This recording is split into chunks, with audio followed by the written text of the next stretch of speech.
আজকে আমরা আলোচনা করব যাকাত সম্পর্কে। কি সম্পর্কে?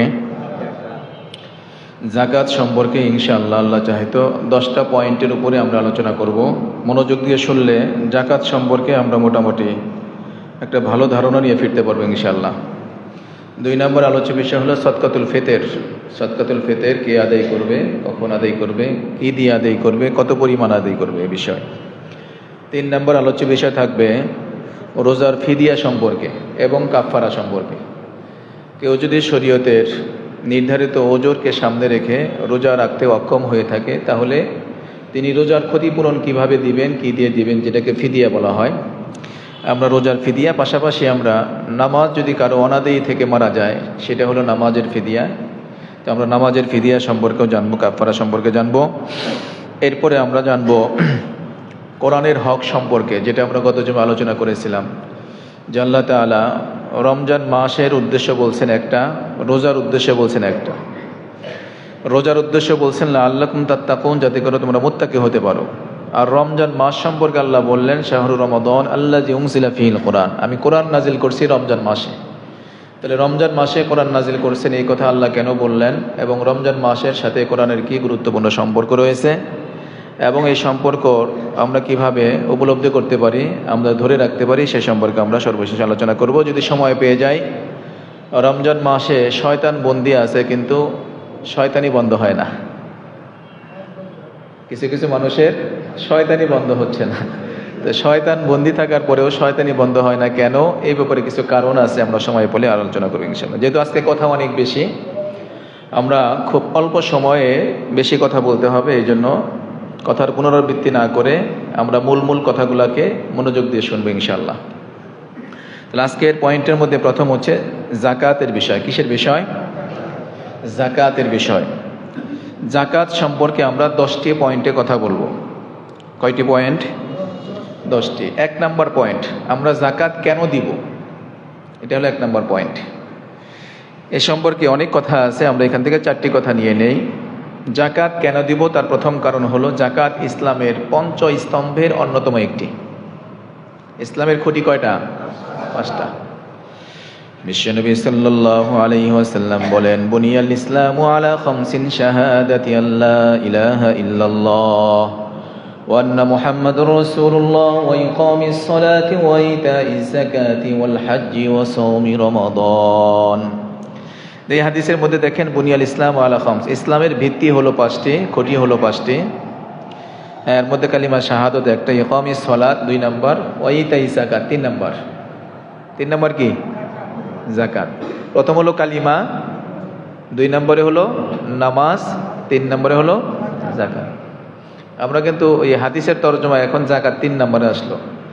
যখন বাংলা ভাবে আমরা বলি তখন বলি কালিমা, নামাজ, রোজা, হজ, যাকাত। যাকাত কই রাখি? 5 নম্বর। যাকাত 5 নম্বরে না, যাকাত হলো 3 নম্বরে।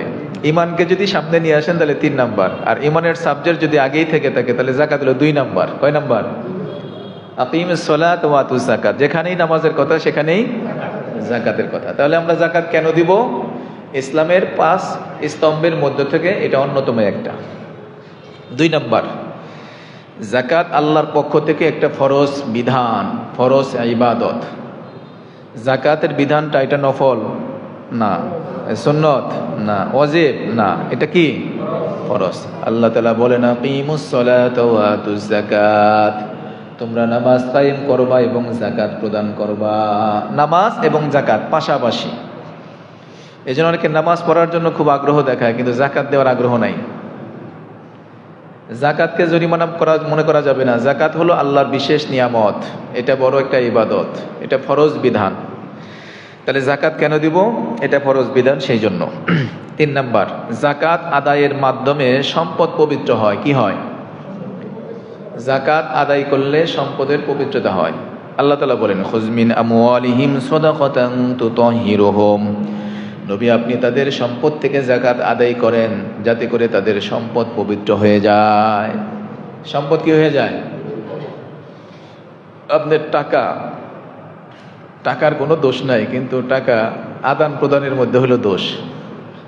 বৈধ উপায়ে আদান প্রদান হলে সেটা বৈধ, আর অবৈধ উপায়ে আদান প্রদান হলে সেটা অবৈধ। টাকার দোষ নাই, দোষ হলো আদান প্রদানের।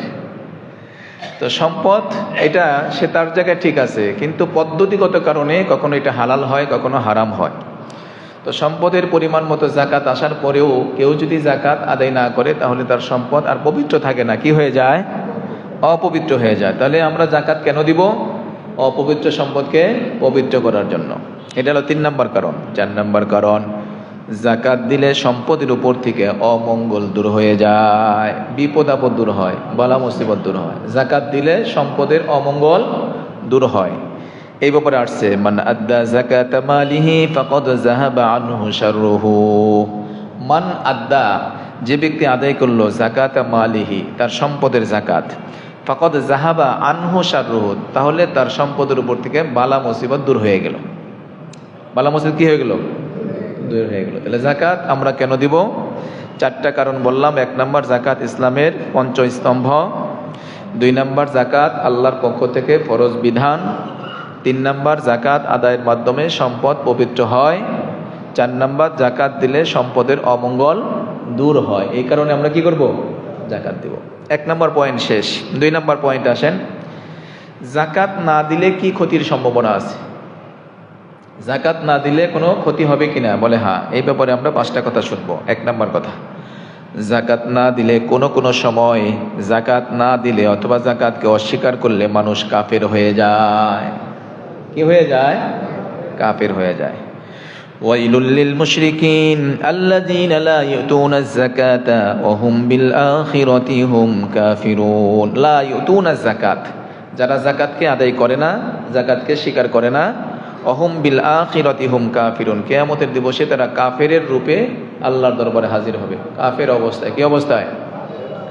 জাকাত না দিলে তাহলে কাফের হওয়ার সম্ভাবনা আছে, এটার বড় ক্ষতি। জাকাত না দিলে আর কি ক্ষতি? 2 নম্বরের ক্ষতি হলো 3 শ্রেণীর লোক প্রথম সিরিয়ালে জাহান্নামে যাবে। কোন সিরিয়ালে? প্রথম সিরিয়ালে। আপনারা কেউ কেউ প্রথম সিরিয়ালে মসজিদে ঢুকছেন, বেশি সওয়াব হবে, তাই না? আবার ওই যে খাবারের বৈঠক যদি থাকে, তাহলে প্রথম সিরিয়ালে বসার চেষ্টা করে, দেখা নামাজই শেষ হয় নাই, আমরা গিয়ে দেখি মোটামুটি 1 বৈঠক শেষ হয়ে গেছে, কিন্তু প্রথম সিরিয়ালে খাবারের বৈঠক। তো 3 শ্রেণীর মানুষ প্রথম সিরিয়ালে জাহান্নামে যাবে। কয় শ্রেণী? 1 নম্বর, ফাআমিরুন মুসাল্লাত, অত্যাচারী শাসক। শাসক হওয়া ভালো বিষয়, কিন্তু শাসক যদি অত্যাচারী হয় তাহলে খারাপই আছে, কপালে কি আছে? খারাপে। দায়িত্ব যত বড় তার জবাবদিহি তত বেশি। 1 নম্বর, ফাআমিরুন মুসাল্লাত, অত্যাচারী শাসক প্রথম সিরিয়ালে জাহান্নামে যাবে। ওয়াজু মালিন, সম্পদ আছে কিন্তু জাকাত দেয় নাই, এরা প্রথম সিরিয়ালে জাহান্নামে যাবে। ফাকিরুন ফাজুর, অহংকারকারী ফকির প্রথম সিরিয়ালে জাহান্নামে যাবে। ভিক্ষা করে খায় কিন্তু ভাব বেশি, হ্যাঁ, ভাবের অভাব নাই, করে ভিক্ষা আবার ভাব। 5 টাকা দিচ্ছেন এখন চলে। আবার অনেকে মোবাইল ফোন নিয়েও ভিক্ষা করে। যাই হোক, এ হাদিসে আসছে ফাকিরুন ফাজুর, অহংকারী ফকির ভিক্ষুক, এরা কি করবে? প্রথম সিরিয়ালে জাহান্নামে যাবে। তাহলে জাকাত না দিলে কি ক্ষতি হয়? জাহান্নামে যাওয়া লাগবে প্রথম সিরিয়ালে। 3 নাম্বার, ওয়াল্লাযীনা ইয়াকনিজুনাজ যাহাবা ওয়াল ফিদ্দাতা ওয়া লা ইউনফিকুনাহা ফী সাবিলিল্লাহ ফাবাশশিরহুম বিআযাবিন আলীম ইয়াওমা ইউহমা আলাইহা ফী নারি জাহান্নাম ফাতুকওয়া বিহা জিবাহুহুম ওয়া জুনুবুহুম ওয়া যুহুরুহুম হাযা মা কানাজতুম লিআনফুসিকুম ফাযুকু মা কুনতুম তাকনিজুন। এই আয়াতে আল্লাহ বলছেন, আল্লাযীনা ইয়াকনিজুনাজ যাহাবা, যারা স্বর্ণকে জমা করে রাখে, ওয়াল ফিদ্দা, রূপাকে জমা করে রাখে, মানে সম্পদকে জমা করে রাখে। মূল কথা হলো সম্পদকে জমা করে রাখে। ওয়ালা ইউনফিকুনাহা ফী সাবিলিল্লাহ, কিন্তু আল্লাহর নির্ধারিত অংশ আল্লাহর রাস্তায় খরচ করে না।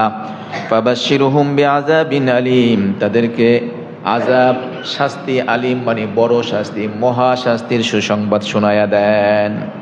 যাকাত না দিলে বড় শাস্তি। ইয়াউমা ইউহমা আলাইহা ফী নারি জাহান্নামা ফাতুকওয়া বিহা, সেদিন তাদের এই সম্পদগুলাকে জমা করে জাহান্নামের আগুনের মধ্যে পোড়ায়া সেটাকে লাল বানানো হবে। ফাতুকওয়া বিহা জিবাহুহুম ওয়া জুনুবুহুম ওয়া যুহুরুহুম, এবং সেটাকে লোহা যেরকম আগুনে পোড়ায়া লাল বানানো হয়, সম্পদকে আগুনে পোড়ায়া লাল বানানো হবে।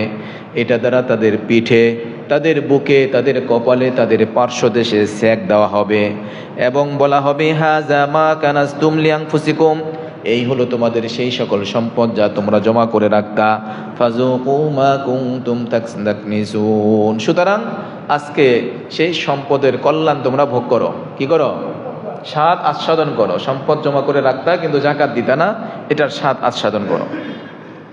তাহলে 3 নম্বর ক্ষতি আমরা পেলাম। 4 নম্বর ক্ষতি, ইয়াতি কানজু সুজাআন আকরা সাহিবাহু ইয়াউমাল কিয়ামাতি ফায়াফিরু মিনহু। যাকাত না দেওয়া, না আদায় না করার যে সম্পদগুলা, এই সম্পদগুলা হাসরের ময়দানে বড় একটা সাপের আকার ধারণ করবে। বিরাট আকৃতির কি সাপ, এবং সেই সাপ হাসরের ময়দানে তাদেরকে দৌড়াতে থাকবে, দংশন করতে থাকবে, আর ওই মালিক সেখান থেকে ভাগতে থাকবে, পলায়ন করতে থাকবে, কিন্তু সাপের হাত থেকে পলায়ন করে পার পাওয়া যাবে না। তাহলে 4 নম্বরের ক্ষতি পেলাম। 5 নম্বর, যাকাত আদায় না করলে ক্ষতি হলো পরিমাণ মতো বৃষ্টি আল্লাহ বন্ধ করে দিবেন। আসমান থেকে পরিমাণ মতো বৃষ্টি হবে না। দেখেন, সূর্য যেমন নিয়ামত, বৃষ্টিও তেমন নিয়ামত। সূর্য না থাকলে ফলে মিষ্টতা হয় না, আর বৃষ্টি না হলে জমিনে উর্বরতা শক্তি বৃদ্ধি পায় না। আপনি স্যালো মেশিনের পানি যতই দেন, ওর মধ্যে আলাদা সার দিতে হয়, কিন্তু বৃষ্টির পানি যদি পরিমাণ মতো হয়, ও সারের কাজ হয়ে যায়। সিজন 2টা আছে না, একটা হলো স্যালো মেশিনের সিজন, আর হলো পানির সিজন, বৃষ্টির সিজন। আমন ধান না কি ধান জানি কয়, যেটা বৃষ্টির পানিতে, সাধারণ পানিতে কি হয়, উৎপাদন করা হয়। আর একটা আছে সার দিয়ে উৎপাদন করা হয়। তো আসমান থেকে বৃষ্টি বন্ধ হয়ে যাবে কখন? জমিনের অধিবাসী যাকাত বন্ধ করে দিবে যখন। তাহলে যাকাত আদায় না করলে পরিমাণ মতো বৃষ্টি হবে না। তাহলে 2 নম্বর পয়েন্ট শেষ করলাম, যাকাত না দিলে কি ক্ষতি হয়। 3 নম্বর পয়েন্ট, যাকাত কে দিবে? কে কে দিবে যাকাত? যাকাতের হকদার কে? যাকাত দাতা কে কে? সহজ কথা যেটা, আপনার উপরে যাকাত ফরজ হয়েছে কিনা? বলে হ্যাঁ। যাকাত দাতা কে কে, এই ব্যাপারে আমরা 3 নম্বর পয়েন্টে শুনবো। 9টি গুণ থাকলে সে যাকাত দিবে। কয়টা গুণ থাকলে? 1 নম্বর হলো মুসলমান হওয়া। কি হওয়া? আপনি মুসলমান? বলে হওয়া। কাতলি সম্পদ থাকলে যাকাত দিয়ে। আপনি মুসলমান কয় না, কাতলি সম্পদ থাকলেও আমার যাকাত দেওয়া লাগবে না, কারণ মুসলমানই না, এটা বিধান হলো মুসলমানদের, আপনি দিবেন কি? সুতরাং কাফের যত সম্পদশালী হোক তার উপর যাকাত হয় না। তবে ইসলামী কোনো রাষ্ট্রে বসবাস করলে তাদের ট্যাক্স হয়। কি হয়? খাজনা হয়, ট্যাক্স হয়। 2 নম্বর বালেগ হওয়া, নাবালিগ ব্যক্তির উপরে যাকাত ফরজ হয় না। 3 নম্বর হলো আকিল হওয়া, জ্ঞানবান হওয়া, পাগলের উপরে যাকাত ফরজ হয় না। 4 নম্বর হলো সাহেবে নেসাব হওয়া, মালদার হওয়া। 7.5 তোলা স্বর্ণ, 52 ভরি রৌপ্য এর মূল্য, এই পরিমাণ যদি সম্পদ থাকে তাহলে তিনি সাহেবে নেসাব। 5 নম্বর হলো হাউল হওয়া। হাউল মানে এই পরিমাণ সম্পদ 1 বৎসর পর্যন্ত তার হস্তগত থাকা, তার মালিকানায় থাকা, তার অধিকারে থাকা, এটাকে হাউল। কি হাউল? আমরা শেষ পর্যন্ত আসলে বিস্তারিত বুঝে আসবো ইনশাল্লাহ। 6 নম্বর হলো সম্পদ নিজ মালিকানায় থাকা, আপনার অধিকারে থাকা, আপনার তত্ত্বাবধানে থাকা, আপনার আয়ত্তে থাকা। 7 নম্বর সম্পদটা মালে নামি হওয়া। মালে নামি হলো 4 প্রকারের সম্পদ। কয় প্রকার? 4 প্রকার। 1 নম্বর হলো নগদ অর্থ, এটাতে মালে নামি কয়। নগদ অর্থ আপনি নড়চড়ে করে আয় ব্যয় করতে পারেন। 2 নম্বর স্বর্ণ, এটার দাম বাড়ে কমে। 3 নম্বর রূপ, দাম বাড়ে কমে। 4 নম্বর ব্যবসায়িক পণ্য, এগুলা মালে নামি। তাহলে নগদ অর্থ, স্বর্ণ, রূপ অথবা ব্যবসায়িক পণ্য, এই জাতীয় সম্পদ হওয়া। 8 নম্বর হাজতে আসলি বাদ দিয়ে নেশা পূর্ণ হওয়া। আপনার নিত্য প্রয়োজনীয় যা, আপনার থাকার জন্য একটা খাট দরকার না, ওটার জাকাত দিতে হবে না। আপনার ব্যবহারের জন্য একটা সাইকেল, একটা মোটর সাইকেল, একটা প্রাইভেট কার দরকার না, এটার জাকাত দিতে হবে না। এরপরে আসেন ঋণ বাদ দিয়ে নিসাব হওয়া। আপনার সম্পদ আছে 2 লক্ষ টাকা, আপনার ঋণ আছে 2 লক্ষ টাকা, তাহলে তো আপনার নিসাব হলো না। ঋণ বাদ দিলে, হিসাব করলে সম্পদ থাকলে আপনি জাকাত দেবেন। ইসলাম কি বেআইনসাফি কোনো সিদ্ধান্ত দিতে মনে হয়? প্রত্যেকটা সিদ্ধান্তই ইনসাফ মোতাবেক। তাহলে 3 নম্বর পয়েন্ট আমরা পেলাম, জাকাত কে দিবে? যার মধ্যে 9টা গুণ থাকবে তিনি জাকাত দিবেন। কি কি? মুসলমান হওয়া, 2 নম্বর বালেগ হওয়া, 3 নম্বর জ্ঞানবান হওয়া, 4 নম্বর সাহেব নেসাব হওয়া, 5 নম্বর সম্পদের উপর 1 বছর অতিবাহিত হওয়া, 5 নম্বর সম্পদ নিজ আয়ত্তে থাকা, 7 নম্বর হলো মালে নামি হওয়া, 8 নম্বর জাকাত হাজতে আসলি বাদ দিয়ে নেশাব পূর্ণ হওয়া, 9 নম্বর ঋণ বাদ দিয়ে নেশাব হওয়া। কয় নম্বর পয়েন্ট গেল? 3 নম্বর। 4 নম্বর পয়েন্ট, জাকাত কাকে কাকে দেওয়া যাবে, কাকে দিবেন? বাবা সন্তানকে জাকাত দিতে পারবে? দিবে না। সন্তান বাবাকে জাকাতের অর্থ দিয়ে সাহায্য করতে পারবে না। জানতে হবে জাকাত কাকে কে দিবেন। 8 শ্রেণীর ব্যক্তিকে জাকাত দেওয়া যায়। কয় শ্রেণীর? সূরা তাওবা 60 নম্বর আয়াত আল্লাহ তাআলা বলেন, ইন্নামাস সাদাকাতু লিল ফুকারা ওয়াল মাসাকিনি ওয়াল আমিলিনা আলাইহা ওয়াল মুআল্লাফাতি কুলুবুহুম ওয়া ফির রিকাবি ওয়াল গারিমিন ওয়া ফি সাবিলিল্লাহি ওয়া ইবনিস সাবিল। 8 প্রকারের ব্যক্তিকে আপনি জাকাতের অর্থ প্রদান করলে জাকাত আদায় হবে। এদের মধ্যে প্রথম নম্বর বলছে লিল ফুকারা, অভাবী ব্যক্তি। অভাবী কিছু মানুষ আছে অভাব থাকলে বলতে পারে, শরম নাই আর কি। আবার কিছু মানুষ আছে অভাব আছে বলতে পারে না, একটু লাজ লজ্জা, লোক লজ্জা, শরমে বলতে পারে না। এটা সম্মানী ব্যক্তি, এটা মানি ব্যক্তি, অভাব আছে কিন্তু বলতে পারতেছে না। যদি আপনি বুঝেন যিনি অভাবী, তাকে দিতে পারবেন। 2 নাম্বার হলো সম্বলহীন, মিসকিন, মানে যার কিছুই নাই, বাড়িও নাই, ঘরও নাই, খাবারও নাই, কাপড়ও নাই, চিকিৎসাও কিছুই নাই, মিসকিন, একে জাকাত দিবেন। 3 নাম্বার জাকাত আদায়কারী। রাষ্ট্রীয় ব্যবস্থাপনায় যদি জাকাত আদায় করা হয় তাহলে এটা আদায় করার জন্য একটা লোক লাগবে, তো ওই লোকের বেতন এখান থেকে দেওয়া যাবে যদি জাকাত আদায় করার জন্য লোক নির্ধারণ করা থাকে, আমিল। 4 নাম্বার হলো নব মুসলিম। কাকে? নব মুসলিম। আমরা একটা ঘোষণা দিয়ে রাখি, এটা ভালো হয়, যে প্রত্যেক উপজেলায় যারা ইসলাম ধর্মে নবদীক্ষিত হয়ে থাকেন তাদেরকে যদি আমরা রমজানে একটু তালাশ করে বের করি, তালিকা করে, আমরা তো জাকাত দিয়েই থাকি, কোনো একটা সেন্ট্রাল জায়গা থেকে যদি আমরা তাদেরকে একটু সহযোগিতা করি তাহলে কিন্তু এটা জাকাতের অর্থটা একটা সঠিক বিনিয়োগ হয় এবং যারা নব মুসলিম তারা কিন্তু ইসলামের প্রতি আরও বেশি আকৃষ্ট হতে পারে। এই জন্য এটার একটা ব্যবস্থাপনা থাকলে মনে হয় ভালো হয়। 4 নম্বর। 5 নম্বর হলো দাস মুক্তির জন্য। এটা তো আগের সময় ছিল, দাস প্রথা ছিল, এখন দাস প্রথাও নাই, দাস মুক্তির ব্যবস্থাও নাই, এটা এখন মোটামুটি অফ। 6 নম্বর ঋণগ্রস্ত কোনো ব্যক্তি, খাদ্য, বস্ত্র, বাসস্থান, চিকিৎসা, ঋণ করছে কয় কারণে? খাবার নাই সেই জন্য ঋণ করছে, কাপড় নাই এই জন্য ঋণ করছে, বাসস্থান নাই, বাড়িঘর নাই সেই জন্য ঋণ করছে, থাকার একটা জায়গা দরকার, তাই বলে আবার আলিশান বিল্ডিং করছে ঋণ করছে এই জন্য না। হ্যাঁ, থাকার ব্যবস্থা নাই এবং চিকিৎসা সেবার জন্য চিকিৎসা করতে পারতেছে না। দেখবেন অনেক মানি ব্যক্তি এরকম আছে, হয়তো অ্যাক্সিডেন্টের কারণে অথবা প্রাকৃতিক কোনো দুর্যোগের কারণে, কোনো বিশেষ অসুবিধার কারণে চিকিৎসার সম্মুখীন, কিন্তু হাত পাততে পারতেছে না, ভিক্ষা করতে পারতেছে না। আপনার আশপাশে যদি এরকম ব্যক্তি থাকে তাদেরকে জাকাতের অর্থ দিয়ে সহযোগিতা করবেন, ঋণগ্রস্ত ব্যক্তি। 7 নাম্বার আল্লাহর রাস্তায় যারা নিয়োজিত, মুজাহিদ যারা আছেন, আল্লাহর রাস্তায় যারা নিয়োজিত আছেন তাদেরকে জাকাত দিতে পারবেন। এবং মুসাফির ব্যক্তি রিক্ত হস্ত হলে তাদেরকেও জাকাতের অর্থ দেওয়া যাবে। আল্লাহর রাস্তায় এখানের ব্যাখ্যার মধ্যে মুফাসসিরিনে কেরাম একটা ব্যাখ্যা নিয়ে আসছেন, যারা দিন শিক্ষার জন্য, দরিদ্র শিক্ষার্থীবৃন্দ আছেন, দিন শিক্ষার জন্য যারা আল্লাহর রাস্তায় বের হয়েছেন তাদেরকেও জাকাতের অর্থ দিলে দ্বিগুণ সওয়াব হবে। কেন? একটা হলো আপনি অভাবীকে সাহায্য করলেন, 2 নম্বর হলো যে আল্লাহর দিন শিক্ষার কাজে কি করলেন? আপনি সাহায্য করলেন। এই জন্য যেই সকল মাদ্রাসাগুলোতে গোরাবা ফান্ড আছে, লিল্লা ফান্ড আছে, বোর্ডিং আছে, লিল্লা ফান্ড মানে গোরাবা তহবিল যেখানে আছে সেখানে আপনি কি করতে পারেন? জাকাতের কিছু অংশ, সবটাই সেখানে দিয়ে দিতে হবে সেটাও আমি বলবো না, কিছু অর্থ সেখানে দিলেন, দরিদ্র ব্যক্তিরাও পেল এবং দিন অর্জনের কাজে বিশেষ একটা সহযোগিতা আপনি করতে পারলেন। এই জন্য যেখানে যেখানে আমাদের গোবর বাস স্ট্যান্ড এতিমখানা আছে এখানে দিতে পারেন। তারপরে আমাদের আসাদুজ্জামান মাদ্রাসায় লিল্লা ফান্ড আছে, দেওবন্দি মাদ্রাসা লিল্লা ফান্ড আছে, যেখানে ফান্ড আছে সেখানে দিতে পারবেন। আমার শালদার মাদ্রাসাতেও গরিব ছাত্রদের জন্য একটা তহবিল করা আছে, সেখানে প্রতি বছর তাদেরকে একটা নির্ধারিত পরিমাণ পয়সা তাদের পিছনে খরচ করা হয়, লিল্লা ফান্ড। আমার শালদার জাকাত সেখানে ফান্ডেও আপনারা ইনশাল্লাহ দিতে পারেন, যোগাযোগ করবেন। তাহলে 8 শ্রেণীর ব্যক্তিকে জাকাত দেওয়া যাবে: অভাবী ব্যক্তি, সম্বলহীন ব্যক্তি, জাকাত আদায়কারী ব্যক্তি, নবমুসলিম, দাস মুক্তির জন্য, ঋণগ্রস্ত ব্যক্তিদেরকে, আল্লাহর রাস্তায় যারা নিয়োজিত আছেন, মাদ্রাসার তালেবে ইলম, বিশেষ করে অভাবী হলে। 8 নম্বর মুসাফির যদি রিক্ত হস্ত হয় তাহলে তাকেও জাকাত দেওয়া যাবে। 4 নম্বর পয়েন্ট গেল। 5 নম্বর পয়েন্ট, কোন কোন বস্তুর জাকাত দিতে হয় এটা জানতে হবে। কোন কোন বস্তুর মধ্যে জাকাত দিতে হবে এটা না জানার কারণে অনেক সময় আমরা সমস্যা পড়ে যাই। মূলত 5 প্রকারের সম্পদে জাকাত দিতে হয়। কয় প্রকার?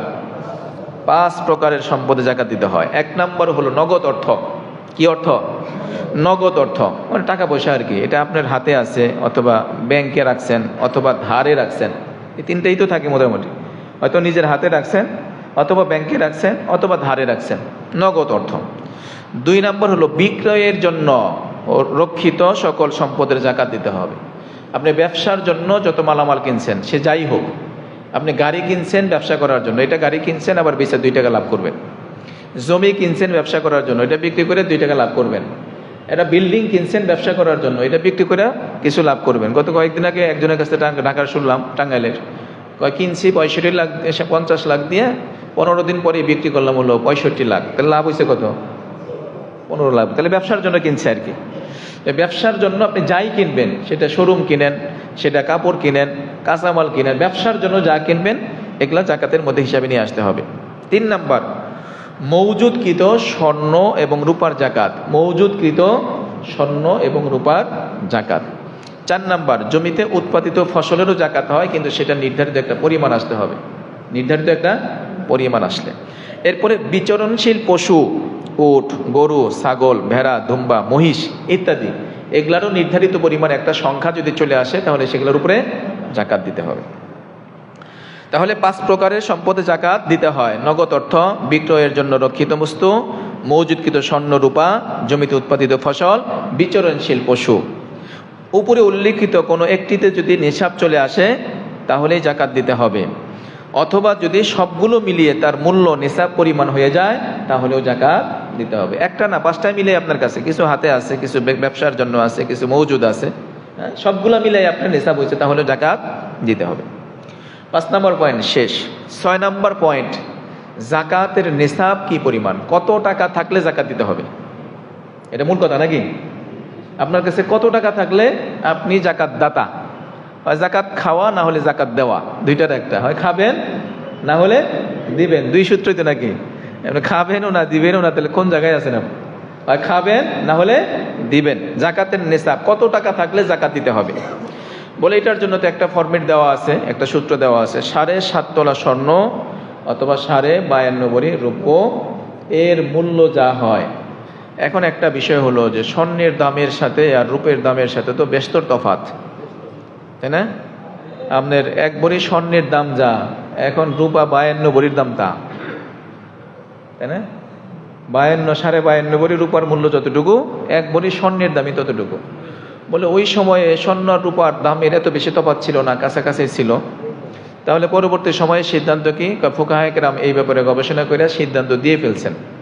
ওই যে মাযহাব বলি আমরা, যখন সমস্যা তখন মাযহাবের কাছে যাও, ওনারা গবেষণা করে কি করবেন? সিদ্ধান্ত দেবেন। এই জন্য আমাদের কষ্ট করতে হয় না। সমাধান কি হবে? মাযহাবের মধ্যে হাত ঢুকায় দাও, সেখান থেকে ওষুধ নিয়ে আসো। তো ফুকাহায়ে কেরাম এভাবে সিদ্ধান্ত দিচ্ছেন, স্বর্ণ এবং রূপার দুইটার মধ্য থেকে যেটা গরিব মানুষের জন্য সহায়ক হয়, গরিব মানুষের জন্য দুইটার মধ্যে যেই নিসাব ধরলে গরিবদের জন্য সহায়ক হয়, তাহলে সেটাই ধরবে। সেই হিসাবে আমাদের বাংলাদেশ সহ পার্শ্ববর্তী দেশগুলোতে রূপার মূল্য হিসাবেই নিসাব নির্ধারণ করা হয়। কিসের মূল্য হিসাবে? রূপার মূল্য হিসাবে। এই বছরে আমাদের রূপার মূল্য হিসাবে নিসাব যেটা আসছে, সেটা ঢাকা বাইতুল মোকাররম থেকে নির্ধারণ করছেন। পাশাপাশি আমাদের টাঙ্গাইল জেলা ইমাম মুয়াজ্জিন পরিষদ, ওলামা পরিষদ, ওলামায়ে কেরাম বসে বাজার মূল্য যাচাই বাছাই করে তারা নির্ধারণ করছেন। সেই নির্ধারণের সংখ্যাটা আমরা সংক্ষেপে জানিয়ে দিচ্ছি। বিস্তারিত জানতে হলে আমার সাথে পার্সোনাল দেখা করবেন, কথা বলবেন। জাকাতের নিসাব রূপের বাজার মূল্য নির্ধারণ করে 52.5 ভরি রূপার মূল্য। এটা দুইটা রেট আছে, একটা হলো 3500 টাকা রেটে ধরছেন একটা, আরেকটা ধরছেন 5000 টাকা রেট। যেটা ক্যারেট বেশি ওইটা 5000 টাকা, আর যেটা ক্যারেট কম সেটা হলো 3500 টাকা। এই হিসাব অনুযায়ী 2,62,500 টাকা যদি কারো কাছে মজুদ থাকে 1 বছর পর্যন্ত, এই টাকা ছাড়া তার খাবার হয়েছে, এই টাকা ছাড়া তার পোশাক হয়েছে, এই টাকা ছাড়া তার চিকিৎসা হয়েছে, তার বাসস্থান হয়েছে, এরকম 2,62,500 টাকা যদি কারো কাছে 1 বছর পর্যন্ত মজুদ থাকে, হাতে থাকুক, ধারে থাকুক, ব্যাংকে থুয়ে দেখ, অথবা ব্যবসায়িক পণ্যের মধ্যে লাগাই রাখুক, যেখানেই আছে, তাহলে তিনি সাহেবে নিসাব, উনি জাকাত দাতা। উনি কি? তাহলে আমরা এই বছরের নিসাব পাইলাম কত বলেন দেখি? 2,62,500 টাকা। এই পরিমাণ টাকা যদি কারো কাছে থাকে, উনি জাকাত দাতা। উনি কি করবেন? জাকাত দাতা। মানে উনি কেবল নিবন্ধনে টিকলেন আর কি। এখন সরকার যেখানে যেখানে তারে পাঠাবো আর কি, উনি কেবল সিরিয়ালে টিকছেন আর কি। ঠিক গেছেন, এখন ওনার সম্পদ যা যা আছে এটার হিসাব করে পার্সেন্টেজ হিসাবে শতকরা 2.5 টাকা উনি জাকাত প্রদান করবে। 6 নম্বর পয়েন্ট গেল। 7 নম্বর পয়েন্ট, জাকাত হিসাব করার পদ্ধতি। এটা একটা কঠিন ব্যাপার, মানে সম্পদ তো বিভিন্ন রকমের আমাদের, এটা আমরা কিভাবে হিসাব করতে পারি? জাকাত হিসাব করার পদ্ধতিটা আমরা এইভাবে করতে পারি, নিজ মালিকানায় থাকা সম্পদ, ওই যে হাতে আছে, ধারে আছে, ব্যাংকে আছে, ব্যবসায় আছে, তাই না, বিভিন্ন পর্যায়ে আপনাকে যেখানে যেখানে রাখছেন যেভাবে আছে, নিজ মালিকানায় থাকা বা নিজ তত্ত্বাবধানে থাকা, অধিকারী থাকা সম্পদ সবগুলাকে একত্র করবেন। এরপরে এটাকে আপনি যোগ করবেন, কত হইল? ব্যবসার পণ্য আছে 2 লাখ টাকার, হ্যাঁ, ব্যাংকে আছে 50,000 টাকা, 2.5 লাখ টাকা, ধার দিছে 50,000 টাকা, 3,000 টাকা, আর ঘরে আছে 50,000 টাকা, তাহলে কত হইলো? 3.5 লাখ টাকা হলো। তাহলে আপনার হিসাব হয়ে গেল। এখন বাদ দিবেন, কি বাদ দিবেন? আমার তো ঋণ আছে, কি অমুকে পায় 10,000, অমুকে পায় 10,000, 20,000, আরেকজনে পায় 30,000, এই 50,000টা আমি ধারে আছি। তাহলে আপনি 3.5 লক্ষ টাকা থেকে 50,000 বাদ দেন, থাকলো কত? 3 লক্ষ। এই 3 লক্ষ টাকা আপনি শতকরা 2.5 টাকা দিবেন। কই দিবেন? 2.5 টাকা জাকাত দেবেন। তাহলে লাখে কত হবে? 2,500। তাহলে 3 লাখে 7,500 টাকা। তাহলে 3 লাখে যদি 7,500 টাকা জাকাত হয়, 10 লাখে কত হবে? ওটা আপনার সুদকষের অঙ্ক করবেন, সুদকষ অঙ্ক আছে না? 1 টাকা যদি এত লাভ হয়, 3 টাকায় কত লাভ হবে? ওই সূত্র অনুযায়ী আপনার অঙ্ক আরো ভালো জানেন, আমাদের কাছে আসতেই হবে না, হিসাব মোটামুটি করে দিলাম আর কি। তাহলে জাকাত হিসাব করার পদ্ধতি আমরা পেয়ে গেলাম। এরপরে আসেন 8 নম্বর পয়েন্ট, জাকাত আদায় করার পদ্ধতি কি? হিসাব করারও পদ্ধতি পেলাম, জাকাত আদায় করতে হবে না? আদায় করার কি পদ্ধতি আছে?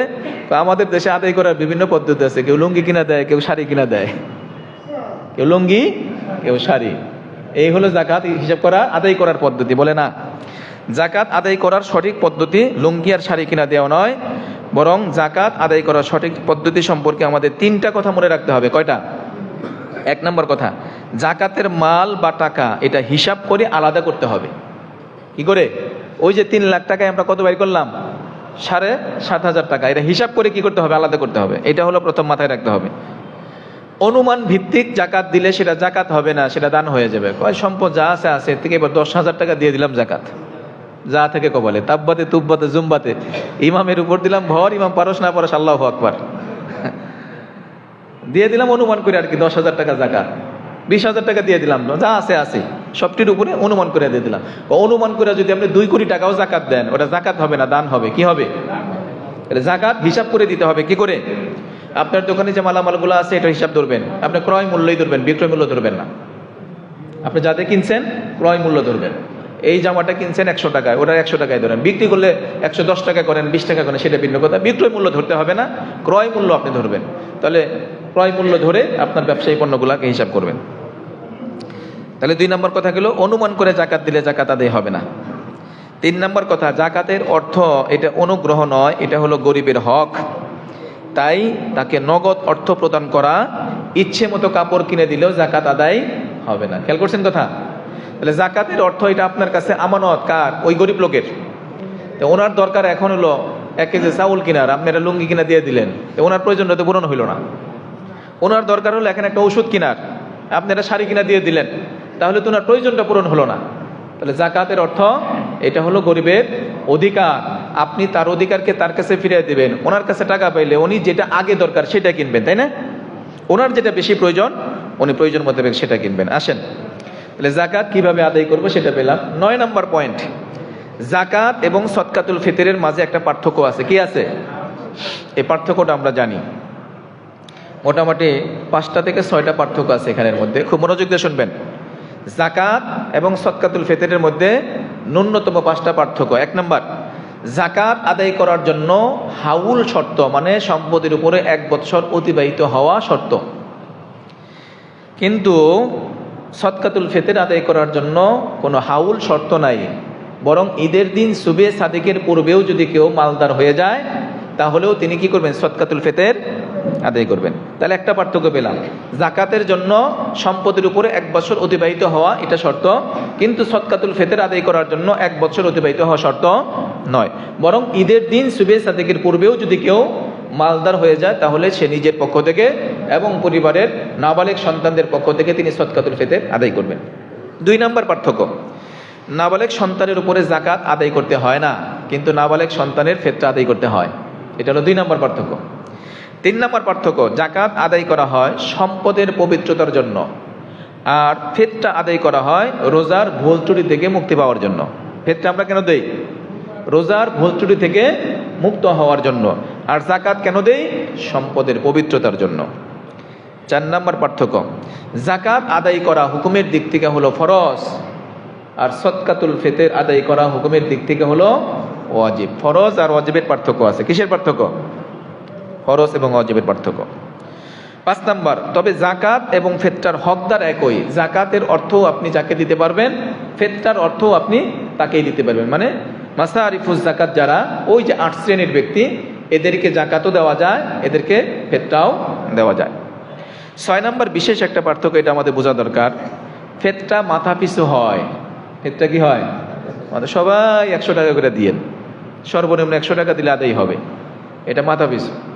কিন্তু জাকাত সবাই যদি 1000 করে বা 2000 বা 5000 বা 1 লাখ করে সবাই 1 লাখ করে দিল, আদায় হবে? যার যেই পরিমাণ সম্পদ সেই হিসাব করে দিতে হবে।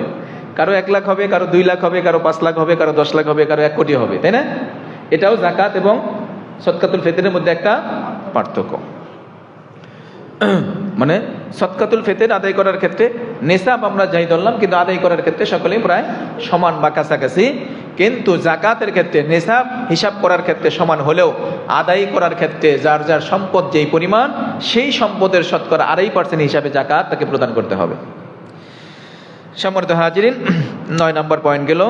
10 নম্বর পয়েন্টের আলোচনা আমরা করে ফেলছি ইতিমধ্যে। এই বছরের জাকাতের নেসাব এবং সদকাতুল ফিতরের নেসাব। 10 নম্বর পয়েন্ট, এই বছরের জাকাতের নেসাব এবং সদকাতুল ফিতরের নেসাব। জাকাতের নেসাব তো আমরা বললাম 2,62,500 টাকা। এই পরিমাণ সম্পদ খাদ্য, বস্ত্র, বাসস্থান, চিকিৎসার বাহিরে, ঋণের বাহিরে অতিরিক্ত কারো কাছে যদি 1 বছর পর্যন্ত মজুদ থাকে, হাতে, ব্যাংকে, ধারে, ব্যবসায়, তাহলে তিনি সাহেবে নেসাব, তিনি জাকাত দিবেন। এবার আসেন সদকাতুল ফিতর আমরা কি পরিমাণ দিব। সদকাতুল ফিতরের ব্যাপারে একটু ছোট্ট ব্যাখ্যার দরকার আছে। ব্যাখ্যাটা আমরা একটু ভালো করে বুঝি। আমরা যখন দিনই বিষয় আসে তখন খুব সহজ হিসাব করি, মানে কোনো রকম পার পাওয়া যায় কিনা, কোনো রকম পার পাওয়া গেলেই চলবে। কিন্তু যখন আমাদের দুনিয়াবি হিসাব আসে তখন সব থেকে ভালো হিসাবটা করতে হবে, আমি যেন না ঠকি। দিনের বিষয় আসলে চিন্তা করি পার পাওয়ার চিন্তা, যে কোনো রকম আদায় হয়ে গেলেই হইল। কিন্তু যখন দুনিয়াবি বিষয় আসে তখন কোনো রকম আদায় হইলে হবে না। দেখবেন অনেক মানুষরা আছে, নাম লেখার ক্ষেত্রে যদি নামের আগে পরে একটা বানানের ভুল হয়, রেগে যায়। রেগে যায় না? আমার নামটা ঠিক মতো লিখতে পারেন না, কিসের দাওয়াত দিয়েছেন আপনি আমারে? এখানে 100। তো এই বিষয়টা আমরা বলতেছি এই জন্য, ফিতরার ক্ষেত্রে আমাদের স্বাভাবিক একটা ধারণা চলে আসছে, হুজুর এই বছর মাথা পিছু কত কত? একই প্রশ্নই সবার। যার আয় আছে মাসে 20,000, উনিও একই প্রশ্ন করেন। যার মাসে আয় আছে 1 লক্ষ, উনিও একই হিসাব করেন। যার মাসে আয় আছে 5 লক্ষ, উনিও একই হিসাব করেন যে এই বছরে মাথা পিছু কত। তো যিনি 20,000 টাকা মাথা পিছু মাসে আয় করে, উনিও দিলেন 100 টাকা ফিতরা। যিনি 1 লক্ষ টাকা মাসে আয় করেন, উনিও দিলেন ফিতরা 100 টাকা। যিনি 5 লক্ষ টাকা মাসে আয় করেন, উনিও দিলেন ফিতরা 100 টাকা। ইনসাফ হলো না? কোনো রকম আদায় হলো, লামসাম আর কি, কোনো রকম দায় সারা। এই জন্য এবার আমি একটু ব্যাখ্যা সহকারে আপনাদেরকে বলতেছি। সর্বনিম্ন, মধ্যবিত্ত, উচ্চবিত্ত, বুঝতে পারছেন? সর্বনিম্ন, মধ্যবিত্ত, উচ্চবিত্ত। একই দোকানে কাপড় কিনতে গেলে ওই দোকানের মালিকও দেখবেন কাপড় রাখে 3 কোয়ালিটির। কিছু আছে নিম, কিছু কাস্টমার এরকম আসবে, এটা রাখো। কিছু আছে মিডিয়াম কোয়ালিটির, কয় না মিডিয়াম কোয়ালিটির কিছু কাস্টমার আছে, তার জন্য রাখো। আবার কিছু আছে হাই কোয়ালিটি, ওই হাই কোয়ালিটি সবারই দেখায়ও না। ওই কাস্টমার দেখলেই বুঝে এটা হাই কোয়ালিটির কাস্টমার, আরে নিমটা দেখালে নিবে না। ওনার জন্য হাই কোয়ালিটির প্রথমে কয় স্যার এটাই সব থেকে ভালো, আপনি নিতে পারেন। তো ফিতরা আদায় করার ক্ষেত্রে আপনি কোন কোয়ালিটির আপনি একটু বুঝবেন। আপনি কি একবার নিম কোয়ালিটির, তাহলে 100 টাকা দিয়েন, 110 টাকা দিয়েন। আপনি কি মধ্যম কোয়ালিটির, তাহলে একটু মিডিয়াম কোয়ালিটি আমরা বলবো সেটা দিয়েন। না আমি মিডিয়াম কোয়ালিটি না, সমাজের আমি উচ্চবিত্ত ব্যক্তি। দানের ক্ষেত্রে কেউ উচ্চবিত্ত হতে চায় না, তখন খুব গরিব হতে চায়। আর অন্য ক্ষেত্রে নিজের সম্মান রক্ষার জন্য সেখানে উচ্চ কোয়ালিটি আমরা হতে চাই, তাই না বিষয়টা? আসুন আমরা এবার মূল কথায় যাচ্ছি। এই বছরে সদকাতুল ফিতর বাইতুল মোকাররম থেকে, জাতীয় মসজিদ থেকে খতিব সাহেব হুজুর এবং ওই পরিষদ থেকে তারা যাচাই বাছাই করে মাথা পিছু সর্বনিম্ন নির্ধারণ করছেন 110 টাকা। কয় টাকা? ওই যে সর্বনিম্ন পর্যায়ের যেটা, এটা হলো 110 টাকা। আর আমাদের টাঙ্গাইল জেলা পরিষদ, ইমাম পরিষদ, ওলামা পরিষদ মিলে ওনারা গবেষণা করে বাজার যাচাই বাছাই করে 100 টাকা নির্ধারণ করছেন। কত টাকা? মাথা পিছু 100 টাকা। আপনি 100 টাকা দিলেও আদায় হয়ে যাবে, 110 টাকা দিলেও আদায় হয়ে যায়। এটা নিম্নবিত্তদের জন্য। তাদের জন্য নিম্ন। যদি আপনি মনে করেন যে আপনিও নিম্নবিত্ত, আপনি এটি দিয়ে অসুবিধা কি, হয়ে যাবে। মধ্যবিত্ত যারা, আপনারা একটু চাইলে বাড়ায় দিতে পারেন, যেহেতু দান এবং আল্লাহর সন্তুষ্টি অর্জন এবং রোজার ভুল ত্রুটি থেকে মুক্তির জন্য আপনি মধ্যবিত্ত হিসাবে খেজুরের হিসাব অনুযায়ী দিতে পারেন। আমরা যেটা প্রথম বললাম সেটা আটার হিসাব, গমের হিসাব অনুযায়ী। আপনি খেজুরের হিসাব অনুযায়ী যদি দিতে চান তাহলে 1500 টাকা দিতে পারেন মাথা পিছু। কত? 1500। ওই যে যিনি 5 লাখ টাকা মাসে, 1 লাখ 2 লাখ টাকা মাসে আয় করেন, উনিও 100 টাকা দিলে তো বেমানান দেখা যায়। উনি যেন 1500 টাকা হিসাব অনুযায়ী দেওয়ার চেষ্টা করেন। 3 নম্বর, উচ্চবিত্ত যারা আছেন আপনি চাইলে কিসমিস দ্বারা দিতে পারেন। কি দ্বারা? কিসমিস দ্বারা। কিসমিস হিসাবে যদি দিতে চান তাহলে সেটার বাজার মূল্য অনুযায়ী 2800 টাকা দিতে পারেন। কত? মাথা পিছু কত? এমপি সাহেবের সদকাতুল ফিতর যদি 100 টাকা হয়, আর গ্রামের একজন ন্যূনতম সাধারণ মানুষের সদকাতুল ফিতর যদি 100 টাকা হয়, এটা ইনসাফ হয় না মনে হয়? কিগণ? এই জন্য ইসলামের বিধান ইনসাফ মোতাবেক। নিম্নবিত্ত 100 থেকে 110 টাকা, মধ্যবিত্ত 1500 টাকা, আর উচ্চবিত্ত যারা তারা দিবেন 2800 টাকা। আরও হিসাব আছে, এটা একটা প্রাথমিক হিসাব আমরা দাঁড় করালাম। আল্লাহ তাআলা আমাদেরকে বোঝার তৌফিক দান করেন, আমিন। তাহলে আমরা আলোচ্য বিষয়ের দিকে যাই। যাকাত সম্পর্কে আলোচনা করলাম, সদকাতুল ফিতর সম্পর্কে আমরা আলোচনা করেছি। এবার আসেন রোজার ফিদিয়া। কি? রোজার ফিদিয়া এবং রোজার কাফফারা। কাফফারা এবং ফিদিয়া দুইটা জিনিস আমরা বুঝি। রোজার কাফফারা হলো, আপনি যদি রমজান শরীফের কোনো রোজা শরীয়তের সিদ্ধান্তের বাইরে গিয়ে ভেঙে ফেলেন, শরীয়ত আপনাকে ভাঙার অনুমতি দেয় নাই, আপনি এই পরিমাণ অসুস্থ না, অনুপযুক্ত না যে আপনি রোজা ভাঙতে পারেন, পারমিশন নাই, না থাকার পরেও যদি কেউ রোজা ভেঙে ফেলে তাহলে তিনি দিবেন কাফফারা। তিনি দিবেন কি? কাফফারা।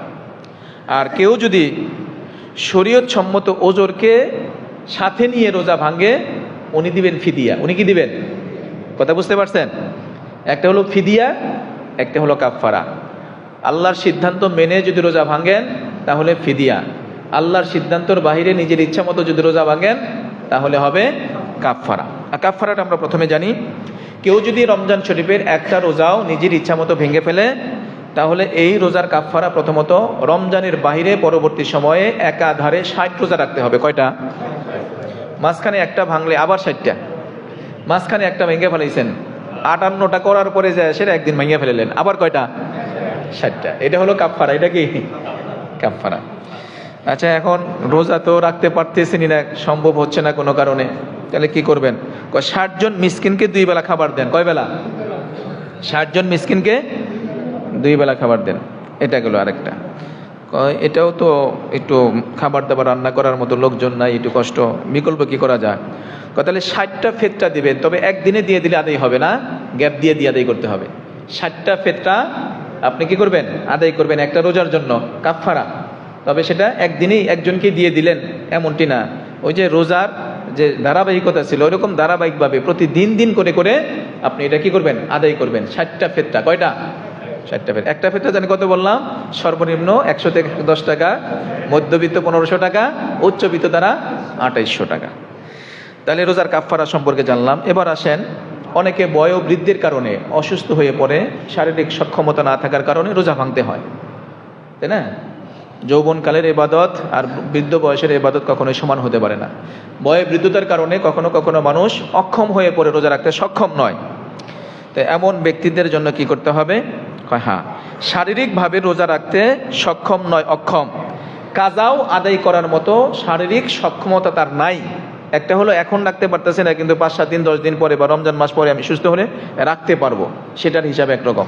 কিন্তু এমন অসুস্থতা যে এখনও না, তখনও না, আজও না, কালকেও না, পরশুও না, শারীরিক সক্ষমতার সম্ভাবনা মোটেও নাই, কিন্তু লোকটা বেঁচে আছে, এমন ব্যক্তি রমজান মাসের রোজা যদি পালন করতে না পারে তাহলে তিনি ফিদিয়া দিবেন। কি দিবেন? ফিদিয়া দিবেন। কি ফিদিয়া দিবেন? একটি ফেতরার মূল্য দান করা একটা রোজার ফিদিয়া হবে। একটা রোজার জন্য একটা ফেতরা পরিমাণ অর্থ দান করতে হবে। ওই যে 8 প্রকারের ব্যক্তি বললাম তাদেরকে দিতে হবে। এটা হলো রোজার ফিদিয়া। তাহলে একদিনের রোজা আপনি রাখতে পারতেছেন না যদি নিম্নবিত্ত হন 110 টাকা, যদি মধ্যবিত্ত হন 1500 টাকা, যদি উচ্চবিত্ত হন 2800 টাকা একদিনের রোজার ফিদিয়া, কাফারা না কিন্তু এটা। আসেন এর সাথে সাথে আরেকটা বিষয় আমাদের জানা দরকার। এটা তো রোজার ফিদিয়া জানলাম, নামাজেরও কিন্তু ফিদিয়া আছে। নামাজের ফিদিয়া আছে না? হ্যাঁ, দেখবেন অনেক সময় অনেকের মা বাবা গার্জেন মারা যাচ্ছে, তারা শেষ সময়ে অসুস্থতাজনিত কারণে রোজা রাখতে পারেন না, এই অবস্থায় মারা যাচ্ছেন, তাই না? এই অবস্থায় এই ফিদিয়ার ব্যাপারে দুইটা কথা বলি। রোজার ব্যাপারে শেষ করি আগে। যদি কোনো ব্যক্তি এরকম রোজা না রাখতে পেরে মারা যান, তাহলে তার জন্য আবশ্যক উনি যেন উত্তরসূরিদের কাছে ওসিয়ত করে যান যে আমার এই কয়েকটা রোজা আমি আদায় করতে পারি নাই, আমার ছেলে বা মেয়ে বা আমার বংশধর তোমরা আমার সম্পদ থেকে এই ফিদিয়া আদায় করে দেবে, এটা বলে যাওয়া তার জন্য ওয়াজিব। আর যদি বলে নাও গিয়ে থাকে, সন্তানদের জন্য আবশ্যক হলো খুঁজে বের করে তার পক্ষ থেকে আদায় করে দেয়। এটা হলো সুসন্তানের পরিচয়। বুঝতে পারছেন? রোজার ব্যাপারে। নামাজের ব্যাপারে একই বিধান। যদি কেউ অসুস্থতাজনিত কারণে শেষ সময়ে নামাজ আদায় করতে পারে নাই, অনাদায়ী নামাজ থেকে গেলে তিনি তার ওরসজাত সন্তান বা বংশীয় লোকদেরকে বলে যাবে আমার সম্পদ থেকে এত ওয়াক্তের তুমি নামাজের ফিদিয়া আদায় করে দিবে। এখন নামাজের ফিদিয়া কিভাবে হিসাব করবেন, এই হিসাবটা করাও জরুরি। প্রতিদিন কয় ওয়াক্ত নামাজ? 5 ওয়াক্ত। আর বেতের নামাজ সহ 1 ওয়াক্ত, কত হলো? 6 ওয়াক্ত। তাহলে একদিনের নামাজ যদি কারো মৃত্যুর আগে অসুস্থতাজনিত কারণে ছুটে গিয়ে থাকে, তাহলে উনি 5 ওয়াক্ত আর 1 ওয়াক্ত মিলে 6 ওয়াক্ত, তার মানে 6টা ফেতরা একত্র করে একদিনের জন্য তিনি ক্ষতিপূরণ দিবেন। কয়দিনের জন্য? একদিনের জন্য। যদি নিম্নবিত্ত হয় ওইটা, মধ্যবিত্ত হলো ওইটা, উচ্চবিত্ত হলো ওইটা। তাহলে আমরা নামাজের ফিদিয়া কাফফারা সম্পর্কে, রোজার ফিদিয়া এবং কাফফারা সম্পর্কে জানতে পারলাম। সম্মানিত হাজিরিন, এই কথাগুলো আমাদের খুব জরুরি ছিল, নাকি বলেন? খুব জরুরি ছিল।